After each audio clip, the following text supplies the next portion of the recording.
Telugu Desam party రెండో జాబితాను విడుదల చేసింది. తొలుత 125 అసెంబ్లీ స్థానాలకు అభ్యర్థులను ప్రకటించిన టీడీపీ మరో 15 మందితో జాబితాను విడుదల చేసింది.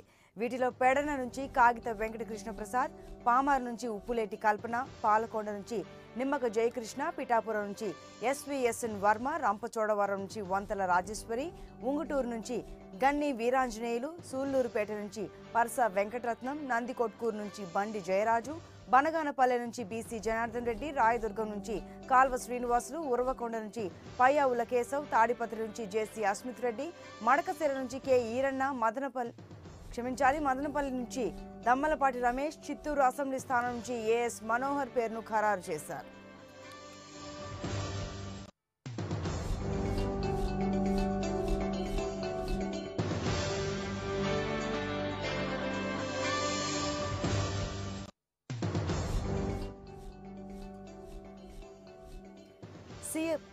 సీఎం చంద్రబాబు నాయుడు ఇవాళ విజయనగరం జిల్లాలో పర్యటించనున్నారు. జిల్లా కేంద్రంలో జరిగే సభలో చంద్రబాబు పాల్గొంటారు. సభకు సాధికార మిత్రులు, టీడీపీ కార్యకర్తలు, ప్రజలు పెద్ద ఎత్తున తరలి రానున్నారు. సీఎం పర్యటన నేపథ్యంలో టీడీపీ నేతలు ఇప్పటికే ఏర్పాట్లు పూర్తి చేశారు. ఎన్నికల వ్యూహాలు, ప్రభుత్వం అమలు చేస్తున్న పథకాలపై సీఎం సాధికార మిత్రులకు దిశానిర్దేశం చేయనున్నారు. విజయనగరం పర్యటన అనంతరం సీఎం విశాఖ, తూర్పుగోదావరి జిల్లాలో పర్యటిస్తారు.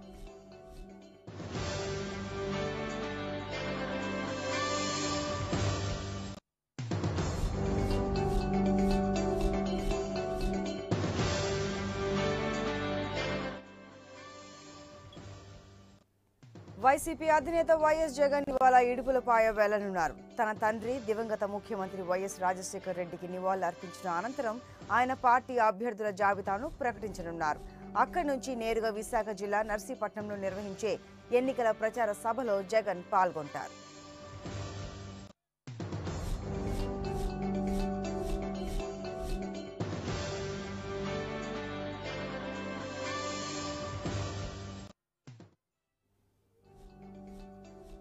రాష్ట్రంలో పోలీస్ వ్యవస్థ ప్రభుత్వానికి తొత్తులా వ్యవహరిస్తోందని వైసీపీ అధినేత వైఎస్ జగన్ ఆరోపించారు.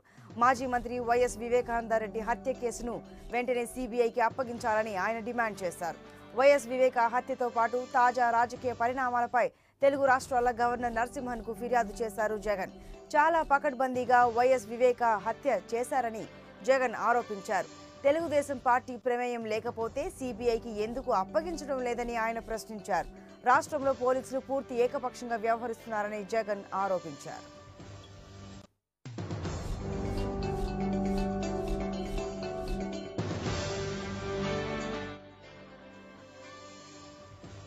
జనసేన, వామపక్షాల మధ్య సీట్ల సర్దుబాటుపై ఇవాళ స్పష్టత రానుంది. ఇప్పటికే పలు దఫాలుగా భేటీ అయిన ఇరు పార్టీల నేతలు ఇవాళ్టితో సందిగ్ధతకు తెరదించనున్నారు. సీట్ల పంపకాల కోసం పార్టీ అధినేత పవన్ కళ్యాణ్ కసరత్తు చేస్తున్నారు. తమకు జిల్లాకు 2 చొప్పున 26 సీట్లు కావాలని వామపక్ష పార్టీలు కోరుతున్నాయి. బీఎస్పీతో కూడా పొత్తు పెట్టుకున్న నేపథ్యంలో ఆ పార్టీకి కూడా సీట్లు కేటాయించే అవకాశం ఉన్నట్లు తెలుస్తోంది. ఈ నేపథ్యంలో పవన్ నిర్ణయం ఎలా ఉండబోతోంది, ఏ పార్టీకి ఎన్ని సీట్లు దక్కబోతున్నాయనేది ఆసక్తికరంగా మారనుంది.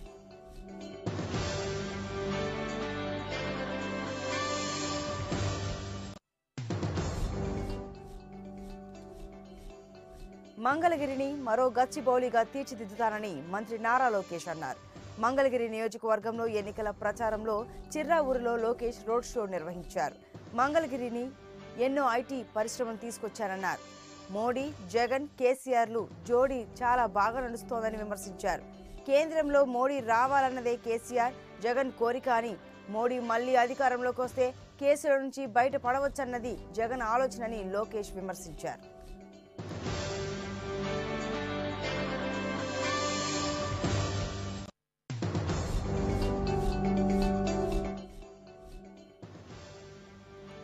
అమలాపురం మాజీ ఎంపీ హర్షకుమార్ టీడీపీ గూటికి చేరనున్నారు. తొలుత ఆయన టీడీపీలో చేరతారని, ఆ తర్వాత వైసీపీలో చేరతారని ప్రచారం జరిగింది.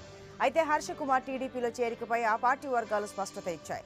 తిరుపతిలో నిర్వహించిన ఎన్నికల శంఖారావం కార్యక్రమం ముగించుకుని శ్రీకాకుళం వెళ్తున్న సీఎంను విశాఖ ఎయిర్పోర్టులో హర్షకుమార్ కలిశారు.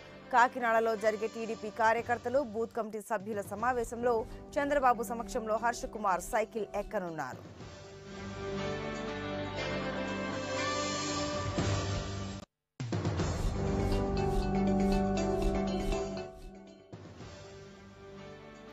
చిత్తూరు జిల్లా పూతలపట్టు ఎమ్మెల్యే సునీల్ కుమార్ ఆత్మహత్యాయత్నం చేశారు. తనకు ఈసారి ఎమ్మెల్యే సీటు కేటాయించకపోతే ఆత్మహత్య చేసుకుంటానంటూ సెల్ఫీ వీడియోలో బెదిరించిన ఆయన కొద్దిసేపటికే చేయి కోసుకుని ఆత్మహత్యకు యత్నించారు. గత 3 రోజులుగా జగన్ తనకు అపాయింట్మెంట్ ఇవ్వడం లేదని మనస్తాపానికి గురైన సునీల్ సెల్ఫీ వీడియోలో తీవ్ర ఆవేదన వ్యక్తం చేశారు. తనకు సీటు ఇవ్వకపోయినా పర్వాలేదని, తనపై వచ్చిన ఆరోపణలు మాత్రం దారుణమన్నారు. సునీల్ ఆత్మహత్యాయత్నంపై సమాచారం అందుకున్న పోలీసులు ఆయన చిత్తూరు ప్రభుత్వ ఆసుపత్రికి తరలించారు.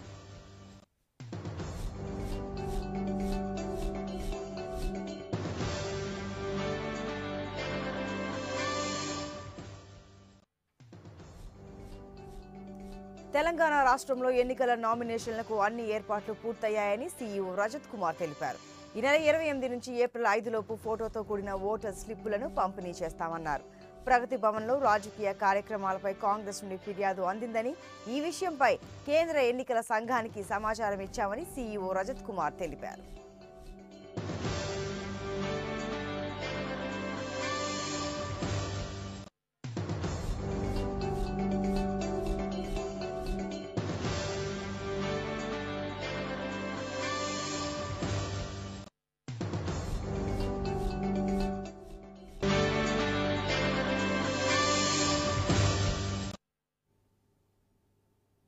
Welcome back.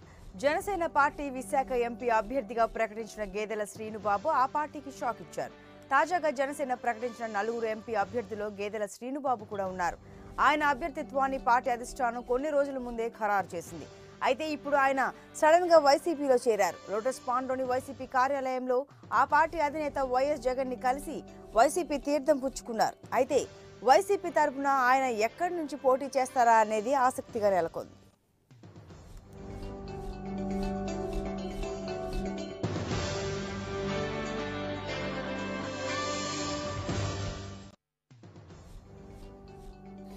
యాదాద్రి లక్ష్మీ నరసింహస్వామి వారి బ్రహ్మోత్సవాలు అంగరంగ వైభవంగా జరిగాయి.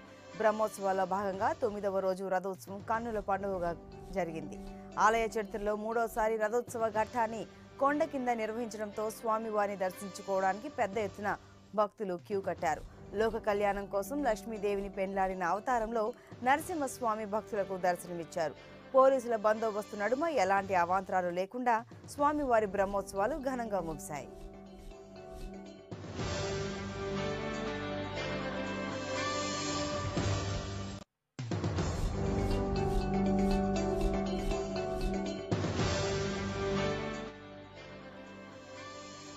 పశ్చిమ గోదావరి జిల్లా నర్సాపురానికి చెందిన విజయమోహన్ కు ప్రతిష్టాత్మకమైన లిమ్కా బుక్ ఆఫ్ రికార్డులో స్థానం దక్కింది.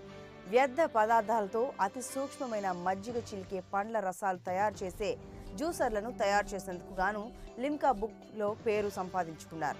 సివిల్ ఇంజనీరింగ్ లో పట్టభద్రుడైన మోహన్ చిన్నతనం నుంచి మైక్రో ఆర్టిస్టుగా రాణిస్తున్నాడు. ఇప్పటి వరకు అంతర్జాతీయ స్థాయిలో అతి సూక్ష్మమైన వస్తువుల తయారీలో 40కి పైగా రికార్డులను మోహన్ సాధించాడు.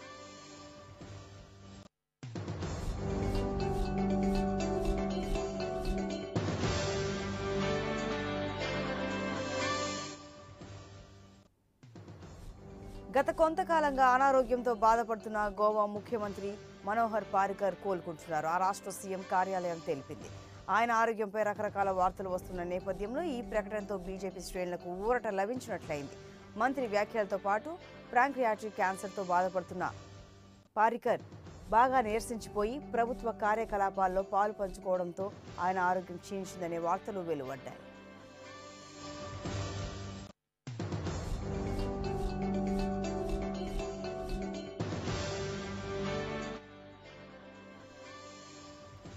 దేశ అభివృద్ధి, అవినీతి రహిత భారతం కోసం అహర్నిశలు శ్రమిస్తున్న ప్రతి ఒక్కరూ కాపలాదారులేనని ప్రధానమంత్రి నరేంద్ర మోడీ అన్నారు. సార్వత్రిక ఎన్నికలు దగ్గర పడుతున్న నేపథ్యంలో ప్రధాని మోడీ తన మద్దతుదారులకు దిశానిర్దేశం చేశారు. ట్విట్టర్ వేదికగా కార్యకర్తలను ఉద్దేశించి ఓ వీడియో సాంగ్ రిలీజ్ చేశారు. నేను కూడా కాపలాదారునే అని ప్రతి భారతీయుడు గర్వంగా చెబుతున్నాడని మోడీ ట్వీట్ చేశారు.